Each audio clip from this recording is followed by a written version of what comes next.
Wilhelm II, German Emperor.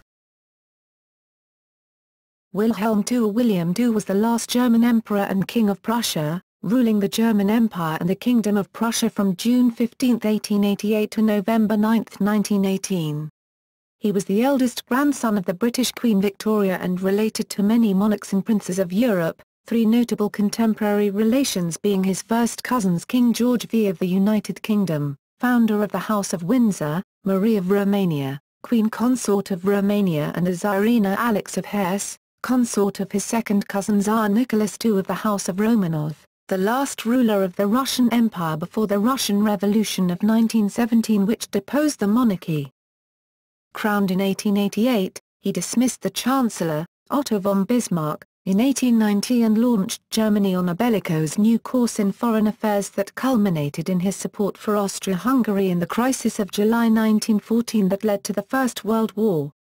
Bombastic and impetuous, he sometimes made tactless pronouncements on sensitive topics without consulting his ministers, culminating in a disastrous Daily Telegraph interview that cost him most of his power in 1908. His top generals, Paul von Hindenburg and Erich Ludendorff, dictated policy during the First World War with little regard for the civilian government. An ineffective war leader, he lost the support of the army, abdicated in November 1918, and fled to exile in the Netherlands. Biography. Wilhelm was born on January 27, 1859 at the Crown Prince's Palace in Berlin to Prince Frederick William of Prussia, the future Frederick III, and his wife, Victoria, Princess Royal, the eldest daughter of Britain's Queen Victoria. At the time of his birth, his great-uncle Frederick William IV was King of Prussia, and his grandfather and namesake Wilhelm was acting as regent. He was the first grandchild of Queen Victoria and Prince Albert, but more importantly, as the first son of the Crown Prince of Prussia, Wilhelm was from 1861 second in the line of succession to Prussia, and also, after 1871, to the newly created German Empire, which, according to the constitution of the German Empire, was ruled by the Prussian king. A traumatic breech birth left him with a withered left arm due to Erb's palsy, making his left arm about 6 inches, 15 centimeters, shorter than his right arm, which he tried with some success to conceal. In many photos he carries a pair of white gloves in his left hand to make the arm seem longer, holds his left hand with his right, or has his crippled arm on the hilt of a sword or holding a cane to give the effect of a useful limb posed at a dignified angle. Historians have suggested that this disability affected his emotional development. Early years. In 1863 Wilhelm was taken to England to be present at the wedding of his uncle Bertie, later King Edward VII, and Princess Alexandra of Denmark. William attended the ceremony in a Highland costume, complete with a small toy dirk. During the ceremony the 4-year-old became restless. His 18-year-old uncle Alfred, Duke of Edinburgh, charged with keeping an eye on him, told him to be quiet, but Wilhelm drew his dirk and threatened Alfred. When Alfred attempted to subdue the rebel by force, Wilhelm bit him on the leg. His grandmother, Queen Victoria, missed seeing the fracas.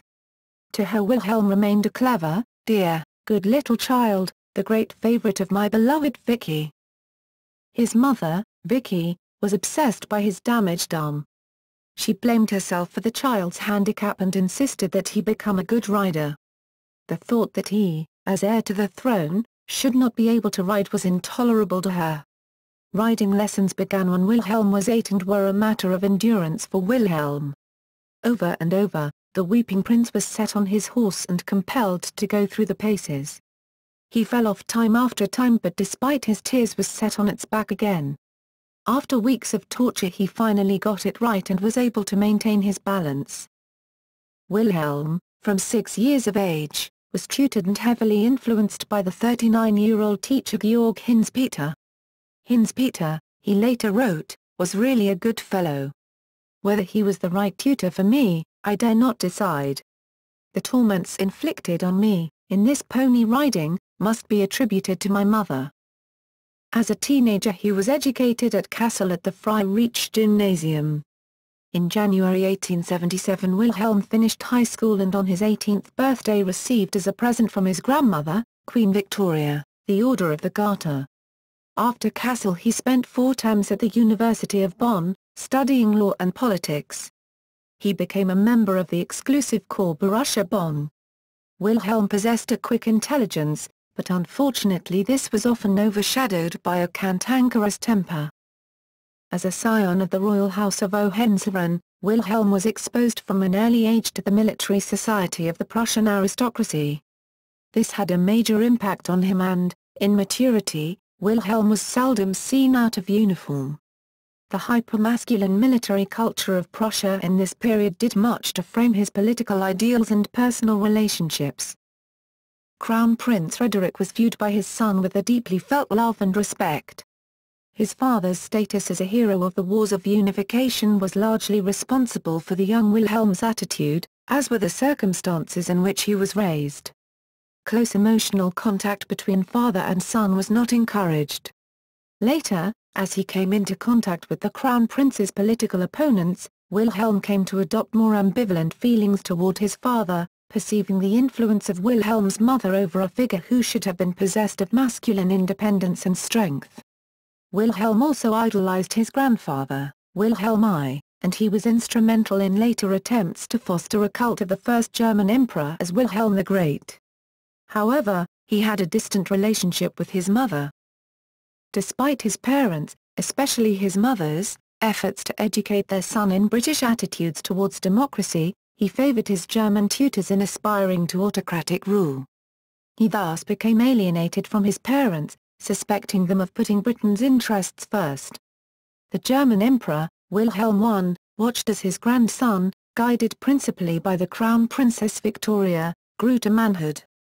When Wilhelm was nearing 21 the Emperor decided it was time his grandson should begin the military phase of his preparation for the throne. He was assigned as a lieutenant to the 1st Regiment of Foot Guards, stationed at Potsdam. In the Guards, Wilhelm said, "I really found my family, my friends, my interests, everything of which I had up to that time had to do without." As a boy and a student, his manner had been polite and agreeable. As an officer, he began to strut and speak brusquely in the tone he deemed appropriate for a Prussian officer. In many ways, Wilhelm was a victim of his inheritance and of Otto von Bismarck's machinations. Both sides of his family had suffered from mental illness, and this may explain his emotional instability. When Wilhelm was in his early 20s, Bismarck tried to separate him from his parents, who opposed Bismarck and his policies, with some success. Bismarck planned to use the young prince as a weapon against his parents in order to retain his own political dominance. Wilhelm thus developed a dysfunctional relationship with his parents, but especially with his English mother. In an outburst in April 1889, Wilhelm angrily implied that an English doctor killed my father, and an English doctor crippled my arm, which is the fault of my mother, who allowed no German physicians to attend to herself or her immediate family. As a young man, Wilhelm fell in love with one of his maternal first cousins, Princess Elizabeth of Hesse-Darmstadt. She, however, turned him down, and would, in time, marry into the Russian imperial family. In 1880, however, Wilhelm became engaged to Augusta Victoria of Schleswig-Holstein, known as Donia. The couple married on February 27, 1881, and would remain married for 40 years, until her death in 1921. In a period of 10 years, between 1882 and 1892, Augusta Victoria would bear Wilhelm 7 children, 6 sons and a daughter. Beginning in 1884, Bismarck began advocating that Kaiser Wilhelm send his grandson on various diplomatic missions, a privilege denied to the Crown Prince. That year, Prince Wilhelm was sent to the court of Tsar Alexander III in St. Petersburg to attend the coming-of-age ceremony of the 16-year-old Tsarevich Nicholas. However, Wilhelm's behavior did little to ingratiate himself to the Tsar. 2 years later, Kaiser Wilhelm I took Prince Wilhelm on trip to meet with the Austro-Hungarian Emperor, Franz Joseph. In 1886, also, thanks to Herbert von Bismarck, the son of the Chancellor, Prince Wilhelm began to be trained twice a week at the Foreign Ministry. one privilege was denied to Prince Wilhelm, to represent Germany at his maternal grandmother, Queen Victoria's, Golden Jubilee celebrations in London in 1887. Next to the throne. The German Emperor Wilhelm I died in Berlin on March 9, 1888, and Prince Wilhelm's father was proclaimed emperor as Frederick III. He was already suffering from an incurable throat cancer and spent all 99 days of his reign fighting the disease before dying. On June 15 of that same year, his 29-year-old son succeeded him as German Emperor and King of Prussia. Although in his youth he had been a great admirer of Otto von Bismarck, Wilhelm's characteristic impatience soon brought him into conflict with the Iron Chancellor, the dominant figure in the foundation of his empire. The new emperor opposed Bismarck's careful foreign policy, preferring vigorous and rapid expansion to protect Germany's place in the sun. Furthermore, the young emperor had come to the throne with the determination that he was going to rule as well as reign, unlike his grandfather, who had largely been content to leave day-to-day administration to Bismarck. Early conflicts between Wilhelm II and his chancellor soon poisoned the relationship between the two men. Bismarck believed that Wilhelm was a lightweight who could be dominated, and he showed scant respect for Wilhelm's policies in the late 1880s. The final split between monarch and statesman occurred soon after an attempt by Bismarck to implement a far-reaching anti-socialist law in early 1890. Break with Bismarck on labor policy. It was during this time that Bismarck, after gaining an absolute majority in favor of his policies in the Reichstag, decided to make the anti-socialist laws permanent. His cartel, the majority of the Amalgamated Conservative Party and the National Liberal Party, favored making the laws permanent, with one exception, the police power to expel socialist agitators from their homes. This power had been used excessively at times against political opponents, and the National Liberal Party was unwilling to pass the expulsion clause in the first place. Bismarck would not give his assent to a modified bill, so the cartel split over this issue. The Conservatives would support the bill only in its entirety and threatened to and eventually did veto the entire bill. As the debate continued, Wilhelm became more and more interested in social problems, especially the treatment of mine workers who went on strike in 1889. Following his policy of active participation in government, he routinely interrupted Bismarck in council to make clear where he stood on social policy. Bismarck sharply disagreed with Wilhelm's policy and worked to circumvent it. Even if Wilhelm supported the altered anti-socialist bill, Bismarck pushed for his support to veto the bill in its entirety, but when Bismarck's arguments failed to convince Wilhelm, the Chancellor, uncharacteristically, blurted out his motive for having the bill fail. He wanted the socialists to agitate until a violent clash occurred, which could be used as a pretext to crush them. Wilhelm replied that he would not open his reign with a bloody campaign against his subjects. But it would be terrible if I had to stain the first years of my reign with the blood of my subjects. Everyone who means well by me will do his utmost to avert such a catastrophe. I intend to be le roi des gueux, the king of the mob. My subjects shall know that their king is concerned for their welfare. The next day, after realizing his blunder, Bismarck attempted to reach a compromise with Wilhelm by agreeing to his social policy towards industrial workers and even suggested a European Council to discuss working conditions, presided over by the German emperor. Despite this, a turn of events eventually led to his distance from Wilhelm. Bismarck, feeling pressured and unappreciated by the emperor and undermined by ambitious advisers, refused to sign a proclamation regarding the protection of workers along with Wilhelm, as was required by the German constitution, to protest Wilhelm's ever-increasing interference with Bismarck's previously unquestioned authority. Bismarck also worked behind the scenes to break the council that Wilhelm held so dear. The final break came as Bismarck searched for a new parliamentary majority, with his cartel voted from power due to the anti-socialist bill fiasco. The remaining powers in the Reichstag were the Catholic Centre Party and the Conservative Party. Bismarck wished to form a new bloc with the Centre Party, and invited Ludwig Windthorst, the party's parliamentary leader, to discuss a coalition. Wilhelm was furious to hear about Windthorst's visit. In a parliamentary state, the head of government depends on the confidence of the parliamentary majority and has the right to form coalitions to ensure his policies are majority, but in Germany, the chancellor had to depend on the confidence of the emperor, and Wilhelm believed that the emperor had the right to be informed before his ministers' meeting. After a heated argument at Bismarck's estate over imperial authority, Wilhelm stormed out. Bismarck, forced for the first time into a situation he could not use to his advantage, wrote a blistering letter of resignation, decrying Wilhelm's interference in foreign and domestic policy, which was published only after Bismarck's death. When Bismarck realized that his dismissal was imminent. Although Bismarck had sponsored landmark social security legislation, by 1889-90, he had become disillusioned with the attitude of workers. In particular, he was opposed to wage increases, improving working conditions, and regulating labor relations. Moreover, the cartel, the shifting political coalition that Bismarck had been able to forge since 1867, had lost a working majority in the Reichstag. Bismarck also attempted to sabotage the council that the Kaiser was organizing. In March 1890, the dismissal of Bismarck coincided with the Kaiser's opening of the Labour Conference in Berlin.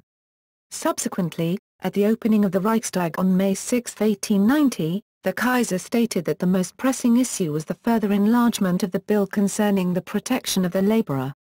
In 1891, the Reichstag passed the Workers' Protection Acts, which improved working conditions, protected women and children and regulated labour relations. Wilhelm in control. Dismissal of Bismarck. Bismarck resigned at Wilhelm II's insistence in 1890, at the age of 75, to be succeeded as Chancellor of Germany and Minister-President of Prussia by Leo von Caprivi, who in turn was replaced by Chlodwig, Prince of Hohenlohe-Schillingsfürst, in 1894. Following the dismissal of Hohenlohe in 1900, Wilhelm appointed the man whom he regarded as his own Bismarck, Bernhard von Bülow. In foreign policy, Bismarck had achieved a fragile balance of interests between Germany, France and Russia. Peace was at hand and Bismarck tried to keep it that way despite growing popular sentiment against Britain, regarding colonies, and especially against Russia.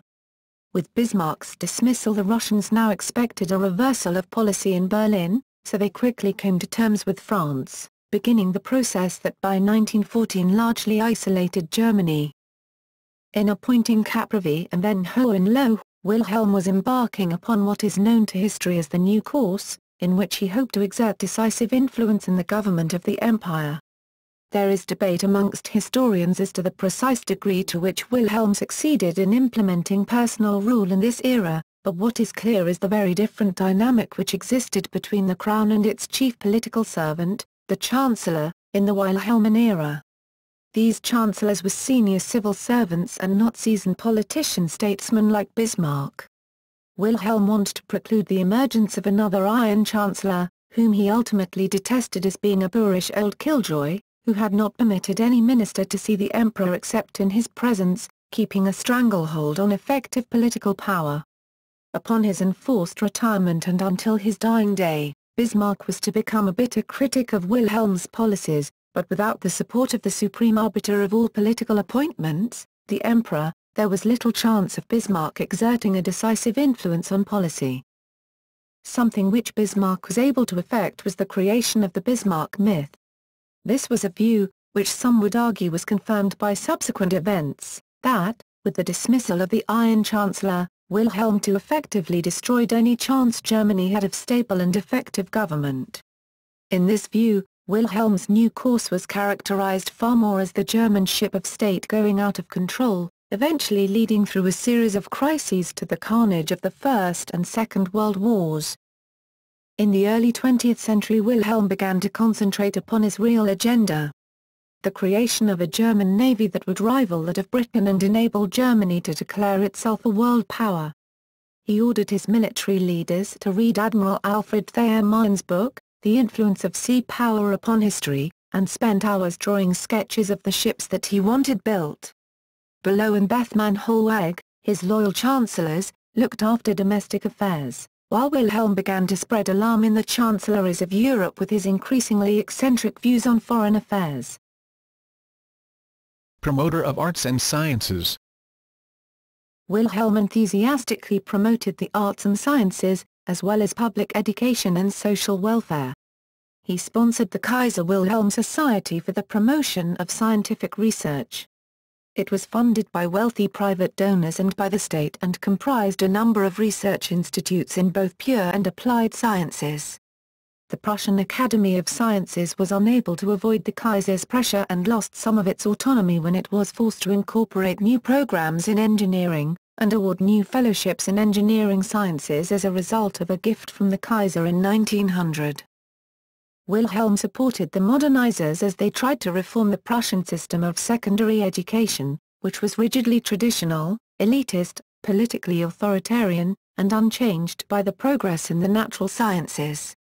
As hereditary protector of the Order of St. John, he offered encouragement to the Christian order's attempts to place German medicine at the forefront of modern medical practice through its system of hospitals, nursing sisterhood and nursing schools, and nursing homes throughout the German Empire.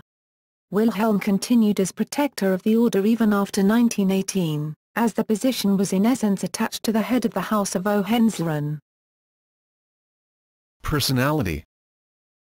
Historians have frequently stressed the role of Wilhelm's personality in shaping his reign. Thus, Thomas Nipperdey concludes he was. Historian David Fromkin states that Wilhelm had a love-hate relationship with Britain.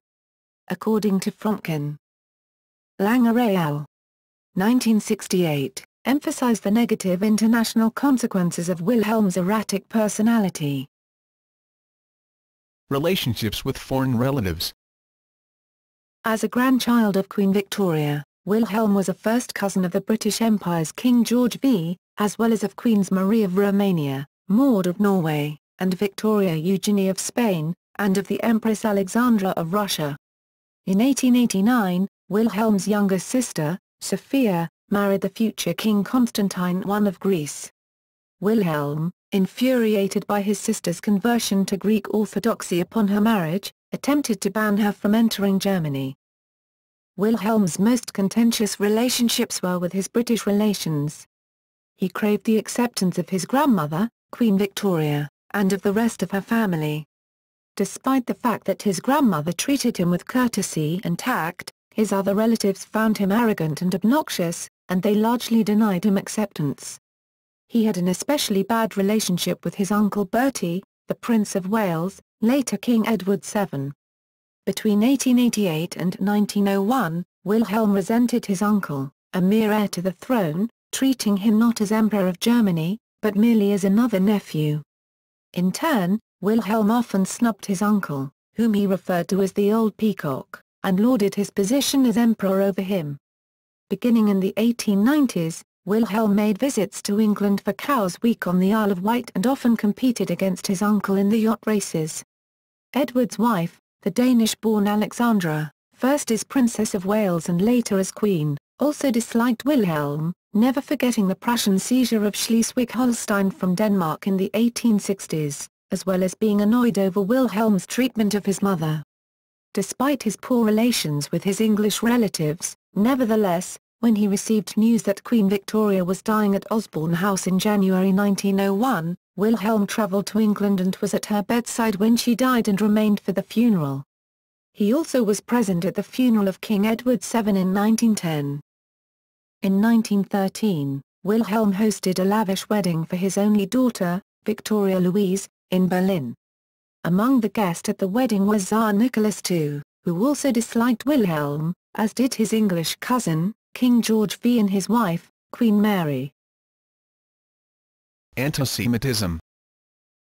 Wilhelm's biographer Lamar Cecil identified Wilhelm's curious but well-developed antisemitism, noting that in 1888 a friend of Wilhelm declared that the young Kaiser's dislike of his Hebrew subjects, one rooted in a perception that they possessed an overweening influence in Germany, was so strong that it could not be overcome. Cecil concludes, on December 2, 1919, Wilhelm wrote to Field Marshal August von Mackensen, denouncing his own abdication as the deepest, Most disgusting shame ever perpetrated by a person in history, the Germans have done to themselves. Egged on and misled by the tribe of Judah. Let no German ever forget this, nor rest until these parasites have been destroyed and exterminated from German soil. Wilhelm advocated a regular international all-world's pogrom alarus as the best cure, and further believed that Jews were a nuisance that humanity must get rid of some way or other. I believe the best thing would be gas. Foreign affairs. German foreign policy under Wilhelm II was faced with a number of significant problems. Perhaps the most apparent was that Wilhelm was an impatient man, subjective in his reactions and affected strongly by sentiment and impulse.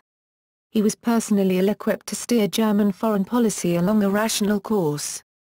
It is now widely recognized that the various spectacular acts which Wilhelm undertook in the international sphere were often partially encouraged by the German foreign policy elite. There were a number of notorious examples, such as the Kruger telegram of 1896 in which Wilhelm congratulated President Paul Kruger of the Transvaal Republic on the suppression of the British Jameson raid, thus alienating British public opinion. Wilhelm invented and spread fears of a yellow peril, trying to interest other European rulers in the perils they faced by invading Chinese. Few other leaders paid attention.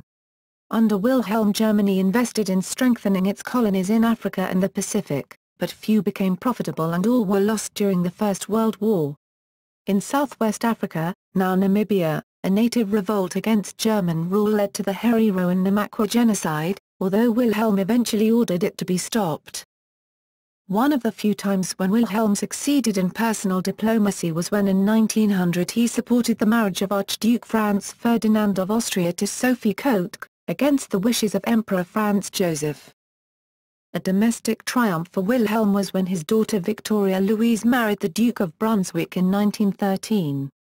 This helped heal the rift between the House of Hanover and the House of Hohenzollern, which followed the annexation of Hanover by Prussia in 1866. Hun speech of 1900. The Boxer Rebellion, an anti-Western uprising in China, was put down in 1900 by an international force of British, French, Russian, American, Japanese, and German troops. The Germans, however, forfeited any prestige they might have gained for their participation by arriving only after the British and Japanese forces had taken Peking, the site of the fiercest fighting. Moreover, the poor impression left by the German troops' late arrival was made worse by the Kaiser's ill-conceived farewell address, in which he commanded them, in the spirit of the Huns, to be merciless in battle. Wilhelm delivered this speech in Bremerhaven on July 27, 1900, addressing German troops who were departing to suppress the Boxer Rebellion in China. The speech was infused with Wilhelm's fiery and chauvinistic rhetoric and clearly expressed his vision of German imperial power. There were two versions of the speech. The Foreign Office issued an edited version, making sure to omit one particularly incendiary paragraph that they regarded as diplomatically embarrassing. The edited version read like this. The official version omitted the following passage from which the speech derives its name. The term Hun later became the favorite epithet of Allied anti-German war propaganda during the First World War. Moroccan crisis. One of Wilhelm's diplomatic blunders sparked the Moroccan crisis of 1905, when he made a spectacular visit to Tangier, in Morocco. His presence was seen as an assertion of German interests in Morocco, in opposition to those of France. In his speech, he even made remarks in favor of Moroccan independence, and this led to friction with France, which had expanding colonial interests in Morocco, and to the Algeciras Conference, which served largely to further isolate Germany in Europe. Daily Telegraph affair. Perhaps Wilhelm's most damaging personal blunder cost him much of his prestige and power and had a far greater impact in Germany than overseas. The Daily Telegraph affair of 1908 involved the publication in Germany of an interview with a British daily newspaper that included wild statements and diplomatically damaging remarks. Wilhelm had seen the interview as an opportunity to promote his views and ideas on Anglo-German friendship, but his emotional outbursts during the course of his ended up further alienating not only the British, but also the French, Russians, and Japanese. He implied, among other things, that the Germans cared nothing for the British, that the French and Russians had attempted to incite Germany to intervene in the Second Boer War, and that the German naval buildup was targeted against the Japanese, not Britain. One memorable quotation from the interview was, "You English are mad, mad, mad as March hares." The effect in Germany was quite significant, with serious calls for his abdication.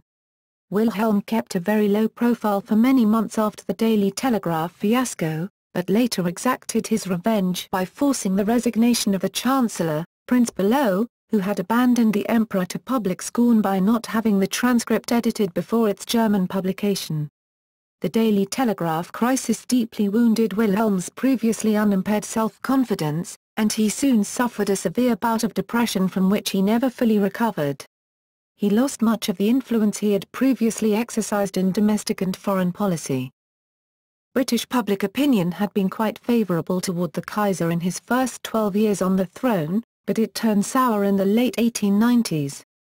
During the War of 1914 to 1918, however, he became the central target of British anti-German propaganda and the personification of a hated enemy. Naval expansion. Nothing Wilhelm did in the international arena was of more influence than his decision to pursue a policy of massive naval construction. A powerful navy was Wilhelm's pet project. He had inherited from his mother a love of the British Royal Navy, which was at the time the world's largest.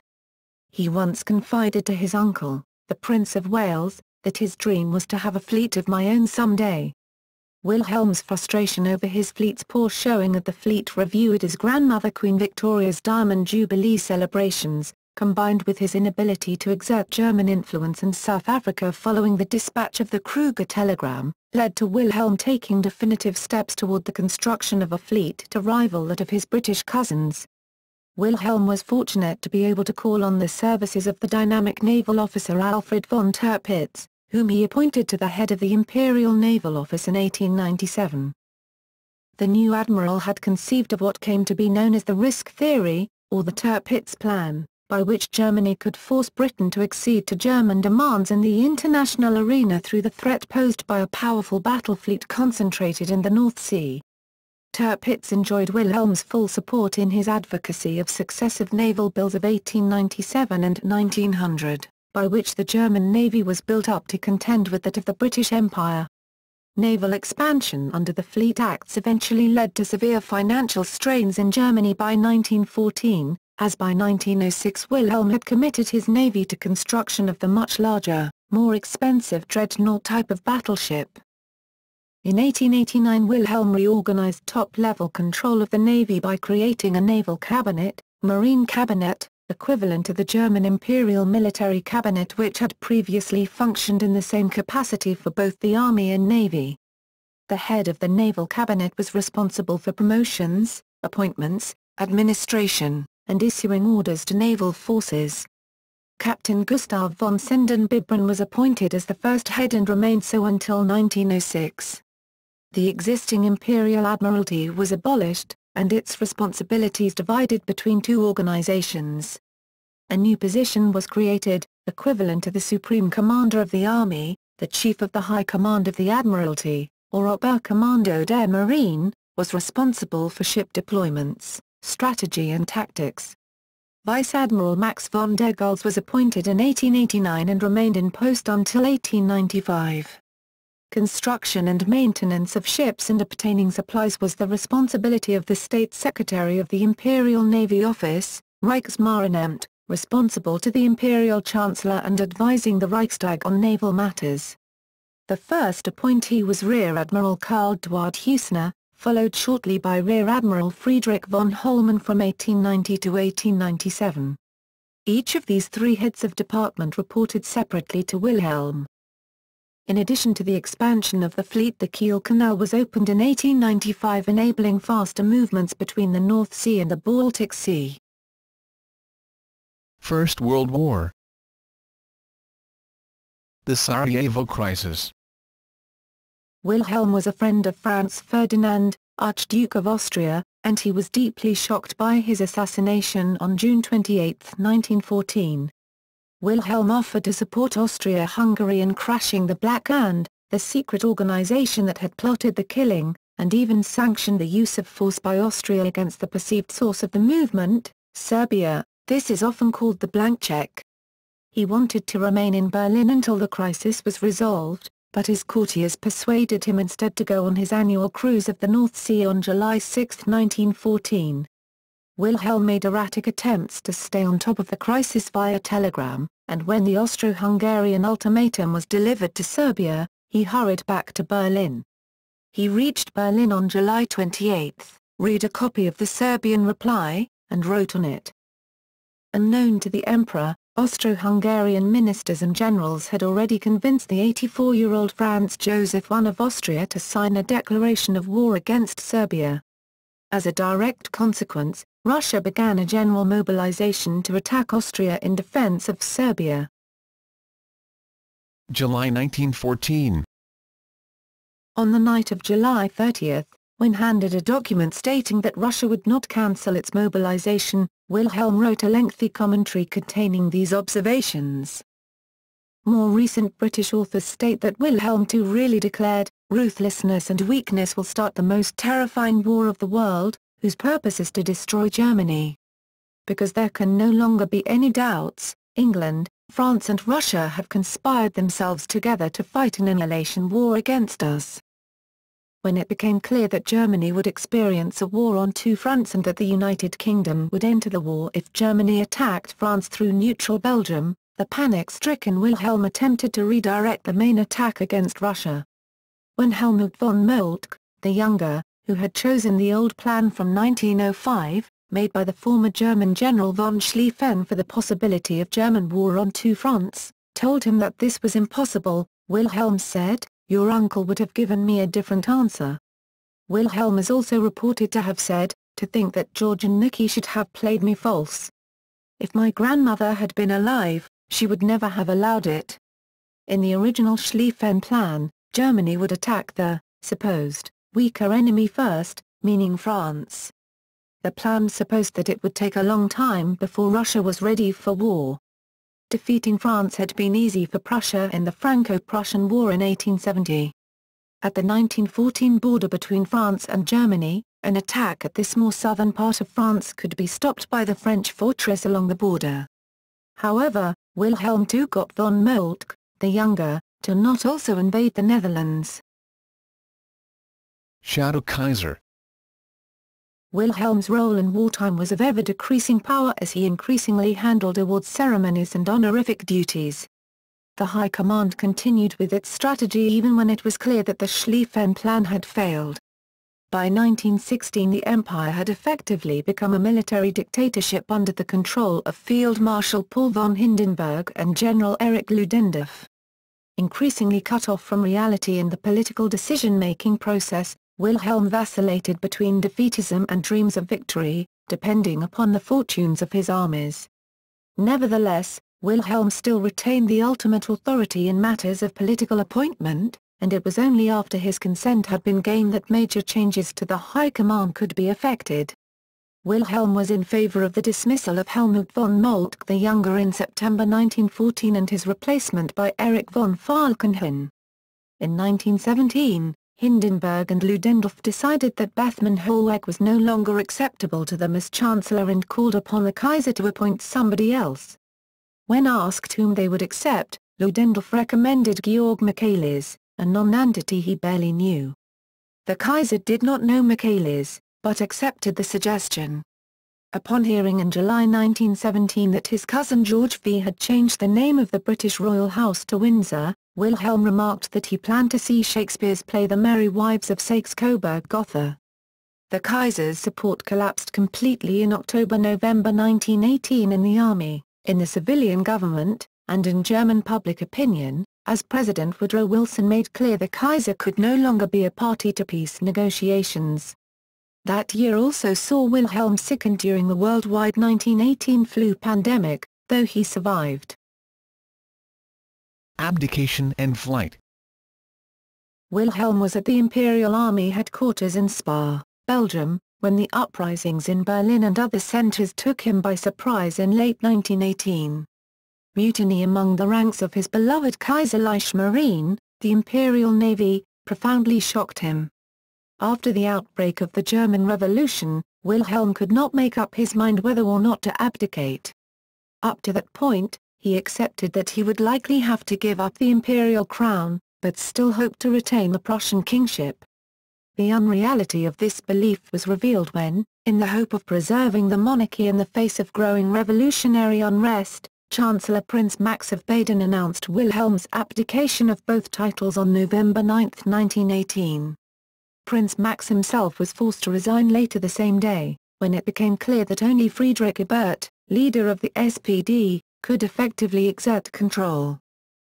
Wilhelm consented to the abdication only after Ludendorff's replacement, General Wilhelm Groener, had informed him that the officers and men of the army would march back in good order under Paul von Hindenburg's command, but would certainly not fight for Wilhelm's throne on the home front. The monarchy's last and strongest support had been broken, and finally even Hindenburg, himself a lifelong royalist, was obliged, with some embarrassment, to advise the emperor to give up the crown. The fact that the High Command might one day abandon the Kaiser had been foreseen in December 1897, when Wilhelm had visited Otto von Bismarck for the last time. Bismarck had again warned the Kaiser about the increasing influence of militarists, especially of the admirals who were pushing for the construction of a battle fleet. Bismarck's last warning had been. Subsequently, Bismarck had predicted accurately. On November 10, Wilhelm, now Wilhelm Hohenzollern, private citizen, crossed the border by train and went into exile in the Netherlands, which had remained neutral throughout the war.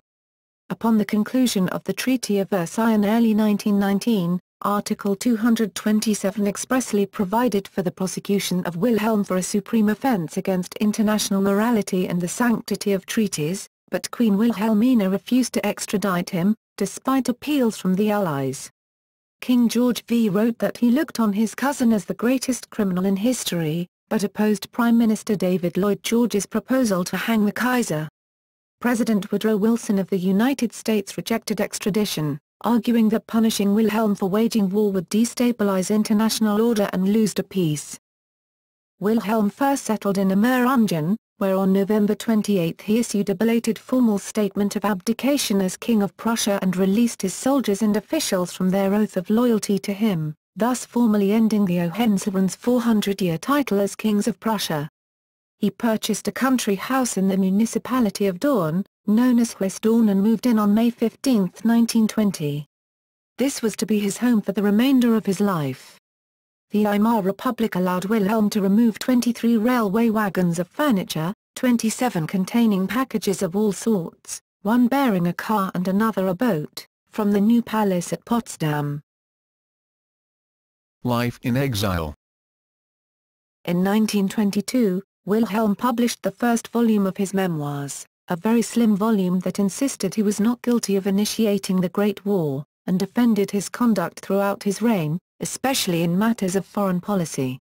For the remaining 20 years of his life, he entertained guests, often of some standing, and kept himself updated on events in Europe. He grew a beard and allowed his famous moustache to droop. He also learned the Dutch language. Wilhelm developed a penchant for archaeology while residing at the Corfu Achillean, excavating at the site of the Temple of Artemis in Corfu, a passion he retained in his exile. He had bought the former Greek residence of Empress Elizabeth after her murder in 1898. He also sketched plans for grand buildings and battleships when he was bored. In exile, one of Wilhelm's greatest passions was hunting, and he bagged thousands of animals, both beast and bird. Much of his time was spent chopping wood, and thousands of trees were chopped down during his stay at Dorn. In the early 1930s, Wilhelm apparently hoped that the successes of the German Nazi Party would stimulate interest in a restoration of the monarchy, with his eldest grandson as the fourth Kaiser. His second wife, Hermin, actively petitioned the Nazi government on her husband's behalf. However, Adolf Hitler, himself a veteran of the First World War, like other leading Nazis, felt nothing but scorn for the man they blamed for Germany's greatest defeat, and the petitions were ignored. Though he played host to Hermann Göring at dawn on at least one occasion, Wilhelm grew to mistrust Hitler. Hearing of the murder of the wife of former Chancellor Schleicher, he said, "We have ceased to live under the rule of law and everyone must be prepared for the possibility that the Nazis will push their way in and put them up against the wall." Wilhelm was also appalled at the Kristallnacht of 9th to 10th November 1938, saying, "I have just made my views clear to Aue in the presence of his brothers." He had the nerve to say that he agreed with the Jewish pogroms and understood why they had come about. When I told him that any decent man would describe these actions as gangsterisms, he appeared totally indifferent. "He is completely lost to our family." He also stated, "For the first time, I'm ashamed to be a German."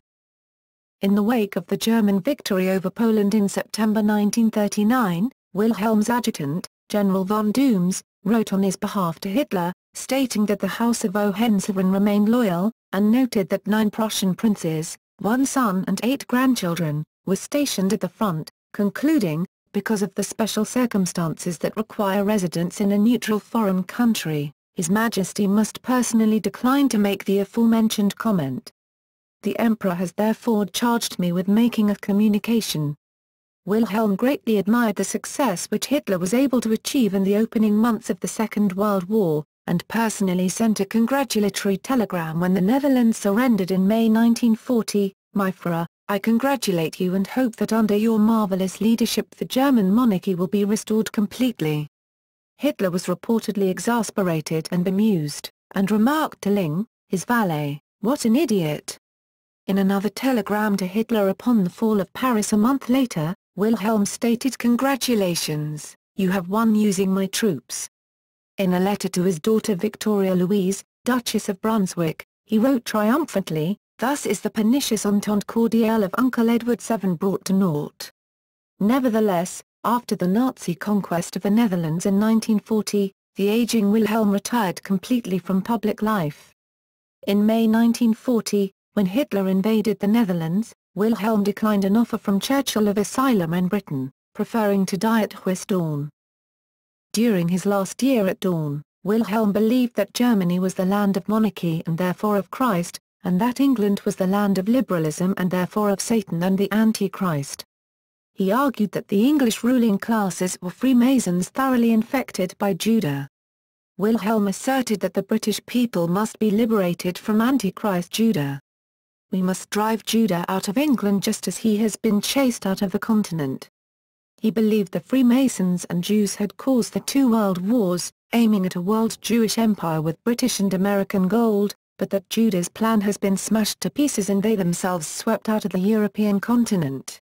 Continental Europe was now, Wilhelm wrote, consolidating and closing itself off from British influences after the elimination of the British and the Jews.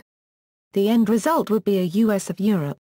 In a letter of 1940 to his sister Princess Margaret, Wilhelm wrote, "The hand of God is creating a new world and working miracles. We are becoming the US of Europe under German leadership, a united European continent."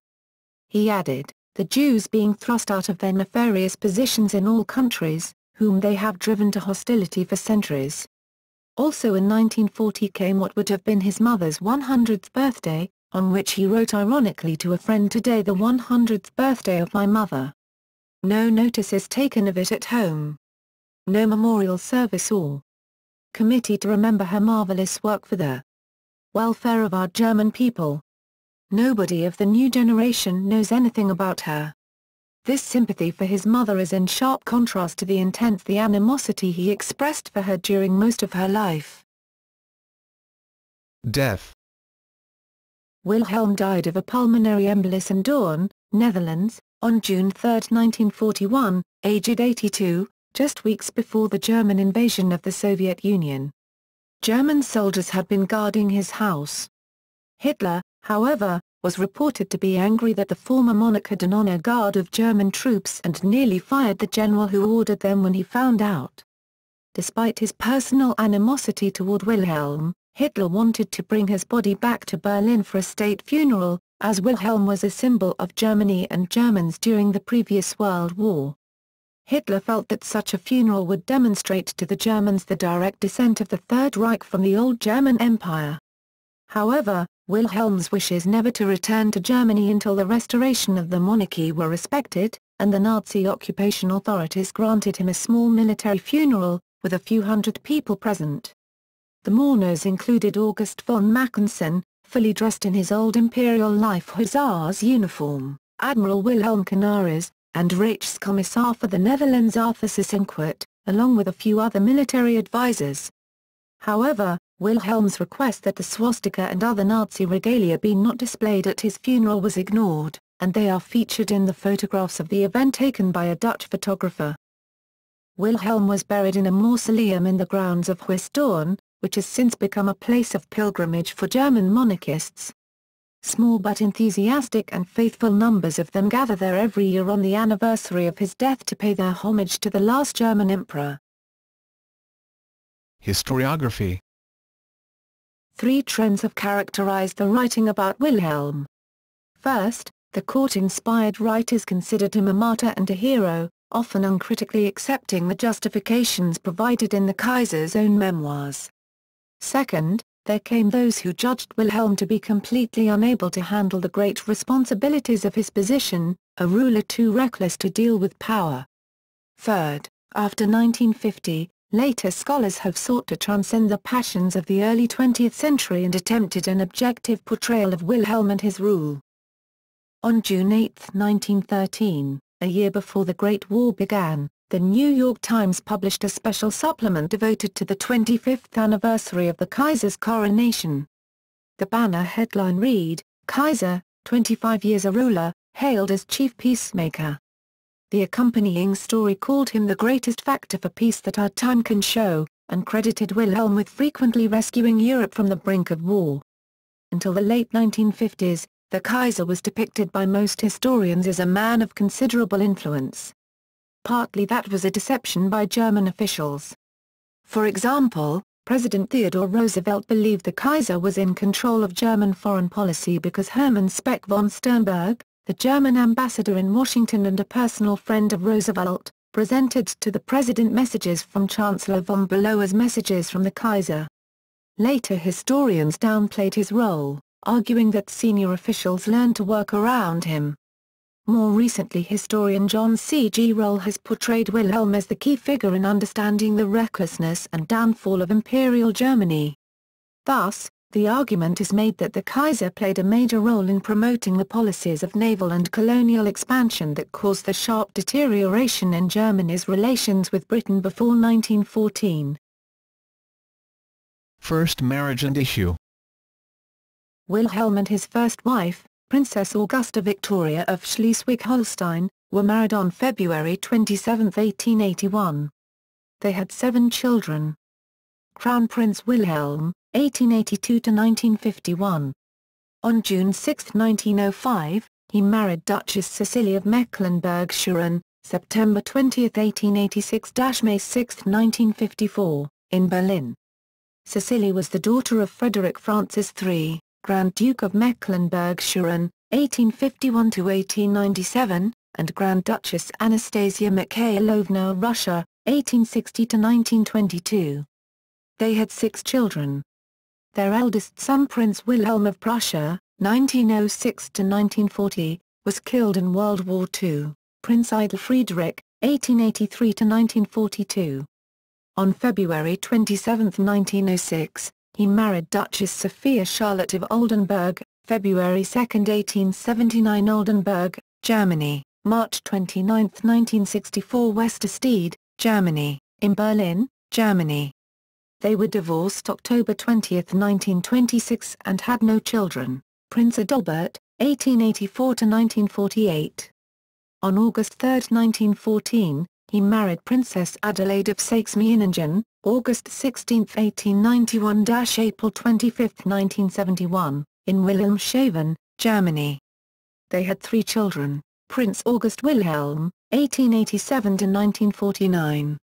On October 22, 1908, he married Princess Alexandra Victoria of Schleswig-Holstein-Sonderburg-Glucksburg, April 21, 1887 Germany, April 15, 1957 France. They had 1 child, Prince Oscar, 1888–1958. On July 31, 1914, he married Countess Ina Marie von Bassewitz, January 27, 1888–September 17, 1973. It was a morganatic marriage, so Ina Marie was created Countess von Ruppin.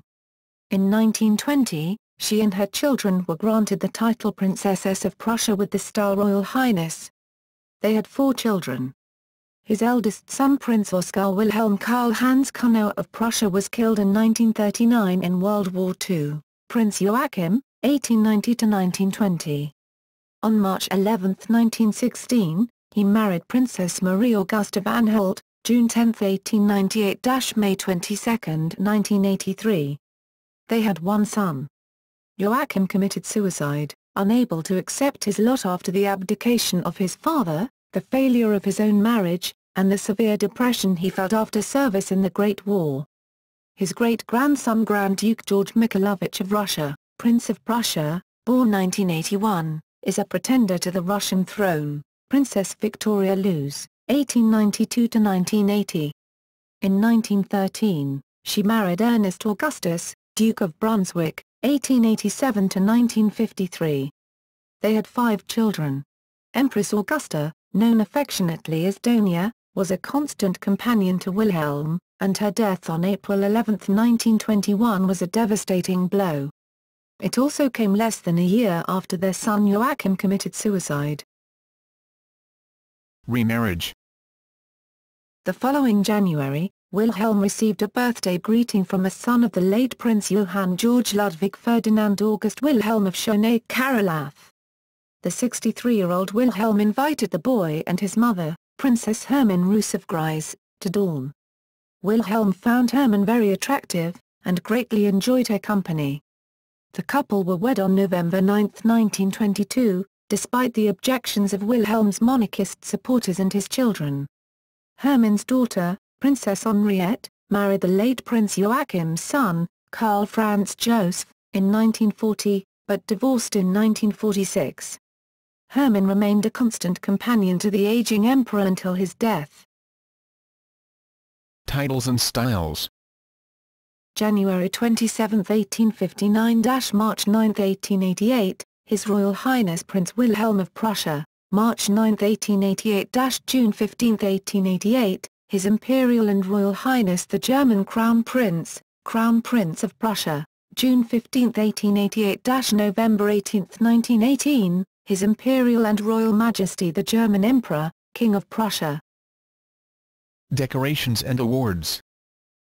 Grand Master of the following orders: Order of the Black Eagle, Order of Merit of the Prussian Crown, Order of the Red Eagle, Order of the Crown, Prussia, Royal House Order of Hohenzollern, Paul Emerite, Iron Cross and Knight Grand Cross, Order of St. John, Bailiwick of Brandenburg, Order of the Black Eagle, Order of Merit of the Prussian Crown, Order of the Red Eagle, Order of the Crown, Prussia, Royal House Order of Hohenzollern, Paul Emerite, Iron Cross and Knight Grand Cross, Order of St. John, Bailiwick of Brandenburg, Knight of the Order of the Rue Crown, Saxony, Knight of the Order of St. Hubert, Bavaria, Knight Grand Cross of the Military Order of Max Joseph, Bavaria, Knight Grand Cross of the Military Order of St. Henry, Saxony, Hanseatic Crosses of Bremen, Hamburg and Lübeck, Military Merit Cross, First Class, Mecklenburg-Schwerin, Friedrich Cross, First Class, Duchy of Anhalt, Knight of the Order of the Golden Fleece, Spain, Knight of the Order of the Garter, United Kingdom, withdrawn in 1915, Knight of the Order of St. Andrew, Russian Empire, Knight of the Order of the Elephant, Denmark, Knight of the Order of the Seraphim, Sweden, Knight of the Supreme Order of the Most Holy Annunciation, 1873, Kingdom of Italy, Knight Grand Cross of the Order of Saints Maurice and Lazarus, 1873, Kingdom of Italy, Knight Grand Cross of the Order of the Crown of Italy, 1873, Kingdom of Italy, Knight Grand Cross of the Order of the Norwegian Lion, Norway, Knight of the Order of Saints Cyril and Methodius, Kingdom of Bulgaria, Bailiff Grand Cross of Honor and Devotion of the Sovereign Military Order of Malta. Documentaries and films. William II. The Last Days of the German Monarchy, original title, Wilhelm II. Die letzten Tage des Deutschen Kaiserreichs, about the abdication and flight of the last German Kaiser. Germany-Belgium, 2007. Produced by Seaman Film and German Television. Written and directed by Christoph Weinert, Queen Victoria and the Crippled Kaiser, Channel 4, Secret History Series 13. First broadcast November 17, 2013. Barry Foster plays Wilhelm II in several episodes of the 1974 BBC TV series Fall of Eagles. Rupert Julian played Wilhelm II in the 1918 Hollywood propaganda film The Kaiser, The Beast of Berlin. Robert Stadler plays a young Crown Prince Wilhelm and friend of Rudolph, Crown Prince of Austria in the acclaimed 2006 film The Crown Prince,